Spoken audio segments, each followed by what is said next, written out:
안녕하세요. 깨알 역사 클래스입니다.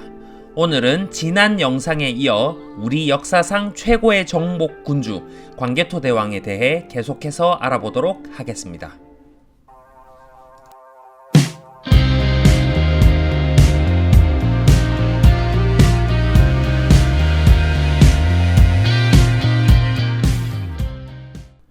광개토대왕 파트 1에서 광개토대왕이 거란족을 정벌하고 백제를 굴복시켰던 이야기를 해드렸습니다. 백제를 굴복시킨 고구려는 또 다른 원수인 모용선비에게도 갚을 것이 있었죠. 이 시기에 후연은 극심한 내분을 겪고 있었습니다. 396년 후연은 북위를 상대로 참패를 겪고 모용수까지 죽으면서 국운이 흔들리는 상태였습니다. 게다가 모용수의 뒤를 이은 모용보가 398년 난한의 쿠데타로 죽었으며 난한은 다시 모용성에게 제거되었습니다. 이러한 후연의 혼란은 광개토대왕에게 큰 기회였습니다. 동사강목에는 396년 백제가 항복한 뒤 광개토대왕이 군대를 북으로 돌려서 후연의 요양성을 차지하고 요동을 완전히 고구려의 영역으로 삼았다고 기록되어 있습니다. 그러나 이는 유일하게 동사강목에만 있는 기록이라 약간의 논란이 있습니다. 다만 중국의 기록인 양서와 북사 고구려전에 모용수가 죽고 모용보가 즉위하자 광개토대왕을 평주목으로 삼고 요동 대방 이국 왕으로 봉했다.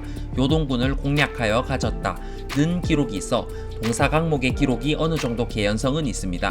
그러나 자치통감의 400년 3월 후연의 양평령 단등이 모반하여 살해당했다는 기사가 있는데 양평현이 본래 요동군의 치소인 점을 미루어 보아 이 동사강목의 기록은 논의가 분분한 상태입니다. 이때 고구려가 요동을 차지했는지는 일단 넘어가도록 하겠습니다. 어차피 이후에 완전히 차지하게 되니까요. 그리고 398년에 광개토대왕은 고구려 동북방 변방으로 군대를 파견하여 숙신족을 복속시킵니다.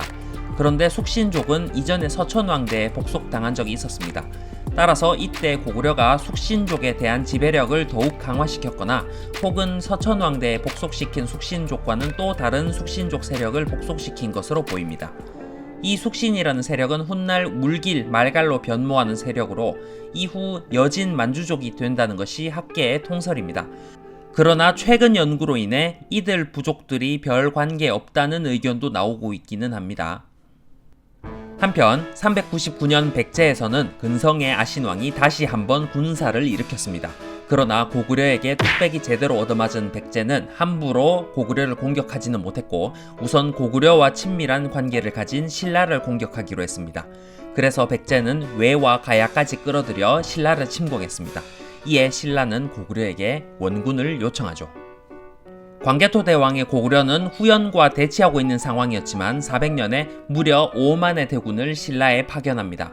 고구려군은 가야와 외나라의 군사들을 크게 격파하며 신라를 구원하는 데에 성공했으며 더 나아가 금관가야의 종발성에까지 이르렀습니다.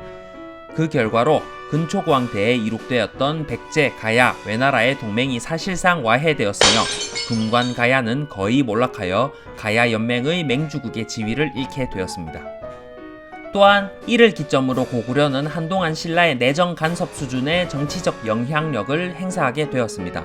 특히 고구려에서 오랜 기간 인질 생활을 하여 신라 내부의 정치적 기반이 부족했던 실성이 402년 마립간으로 즉위한 것에는 고구려의 입김이 작용했을 것이라는 의견이 있습니다. 자, 그리고 이제 광개토대왕의 전쟁사의 최종장으로 다가가고 있습니다. 이는 바로 고구려와 후연의 8년에 걸친 전쟁입니다. 400년에 고구려는 신라의 원군을 보낸 후 뒤탈을 없애기 위해 후연에 사신을 보냈습니다만 모용성은 사신이 무례하다는 이유로 신성과 남소성을 침공했습니다.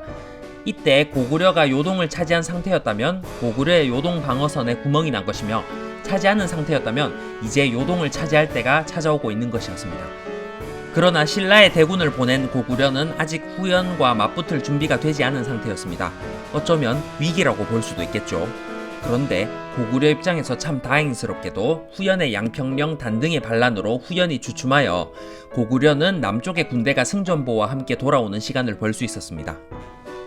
401년 반란을 진압하던 와중 모용성이 사망하고 모용희가 즉위하는 등 후연이 어지러운 틈을 타서 광개토대왕은 신성과 남소성을 차지했습니다.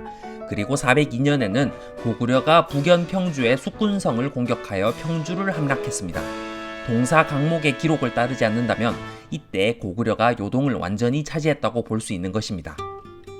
그리고 404년에도 정황상 후연이 고구려에게 패배한 듯한 기록이 있는데 더 이상 굴욕을 참을 수 없었던 모용이가 405년 직접 군사를 일으켜 요동성으로 진격했습니다.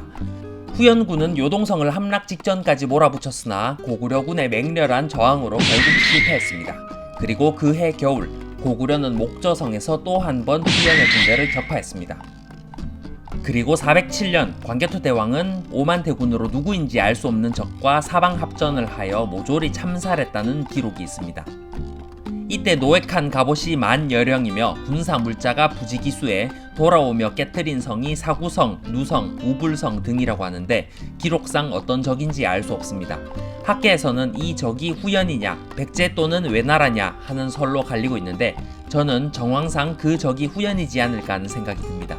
왜냐하면 같은 해인 407년에 후연이 멸망하였기 때문입니다. 407년 후연의 풍발이 반란을 일으켜 모용희를 죽이고 모용운을 추대했습니다. 그런데 모용운은 본래 고구려인으로서 과거 환도성 함락 당시 전현으로 끌려갔던 고구려 유민의 후손이자 모용보의 양자였습니다. 이 때문인지 그는 왕위에 오른 뒤 고씨로 성을 고쳤습니다. 그리고 멸망한 후연은 북연으로 바뀌었죠. 따라서 고구려는 고구려계 인물인 고운이 왕이 된 북연을 공식적으로 인정하고 사신을 주고받으며 괜찮은 관계를 유지한 것으로 보입니다. 이후 410년에는 동부여가 고구려에게서 벗어나고자 하는 움직임을 보였습니다.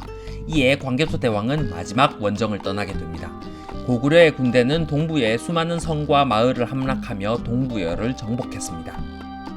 그리고 413년 위대한 정복군주 광개토 대왕은 39세의 나이로 세상을 떠났습니다.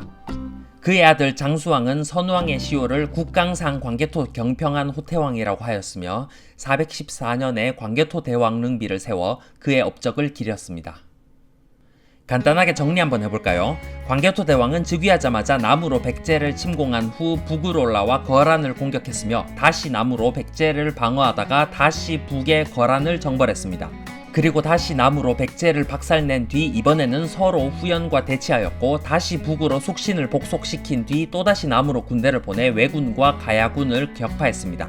그리고 다시 서쪽의 후연과 8년간 전쟁을 한 뒤 동북의 동부여까지 정복했습니다. 광개토 대왕은 이렇게 동서남북 전방위적으로 전쟁을 벌였고 거의 대부분 승리하였습니다. 정말 대왕 호칭이 조금도 아깝지 않습니다. 특히 그는 아무 쓸모없는 땅이나 차지한 것이 아니라 농토라든지 염수라든지 고구려가 딱 필요로 하는 지역으로 영토를 확장해 나갔으며 이 때문에 광개토 대왕 사후에도 고구려의 전성기가 쭉 이어나갈 수 있었습니다. 이 강력한 정복군주 광개토 대왕은 중국의 중화사상 따위 거들떠도 보지 않는 고구려 중심의 천하관을 성립하였으며 독자적인 연호를 제정했습니다. 그저 평범한 국가였던 고구려는 광개토 대왕 대를 거치면서 동북아시아의 패권국으로 급부상하게 되었습니다. 광개토 대왕 릉비에 따르면 광개토 대왕이 적을 쓸 없애니 나라는 부유하고 백성은 온성하며 오곡이 풍성하게 익었다고 전해집니다. 일생을 전쟁터에서 군사를 이끌며 고구려의 빛나는 영광을 이룩한 우리 역사상 최고의 정복군주 국강상 광개토 경평한 호태왕. 더 이상 말이 필요 없죠. 여기까지입니다. 오늘은 위대한 정복군주 광개토 대왕에 대해 알아보았습니다. 영상이 유익했다면 좋아요와 구독 부탁드리겠습니다. 깨어클이었습니다.